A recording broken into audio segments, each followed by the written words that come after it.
I will voice over with a timeless Bible story. Let's get cooking. From cupbearer to a governor, the story of Nehemiah proves that when you obey God, God will stand by you. Because when God calls you and you obey, nothing and no one can stop his plans.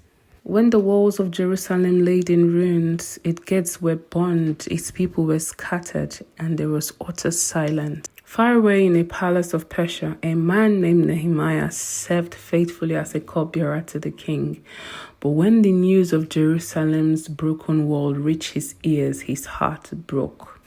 For days Nehemiah wept, he fasted, he prayed, he repented for the sins of the people and for his own sins.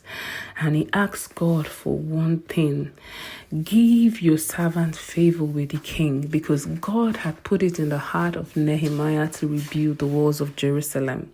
God answered Nehemiah swiftly. The king noticed Nehemiah's countenance and asked him why he was so sad. Nehemiah told the king about all that's been happening in his place in Jerusalem, and he just wanted to go back to help his people.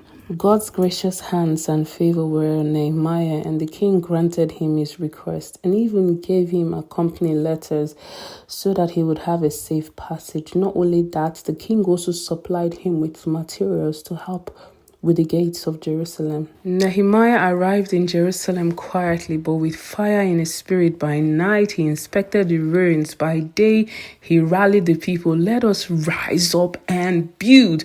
But not everyone rejoiced. Tobias and Sanballat and their allies, they laughed at him. They mocked him. They even threatened him. They tried to frighten him. They even tried to kill him. They tried to lay traps a lot of times for Nehemiah, but he was very sensitive to the Spirit of God. He discerned their every tactics. The work continued. Half men built the walls, half stood guard. Every worker had a trowel in one hand and a sword in the other, because Nehemiah knew the work of God must be defended. Nehemiah did not just rebuild the wall, he restored the people's identity, made sure they worshipped God again. And as governor, he fought for purity, he confronted injustice, restored the Sabbath, and refused to let the enemy of God's people find a foothold again. From cupbearer to governor, from servant to leader, Nehemiah's obedience brought favor from God and man. And when the enemies plotted his downfall, he stood firm and declared, I am doing a great work, I cannot come down. And so the man who wept for a broken city lived to restore it. Shalom.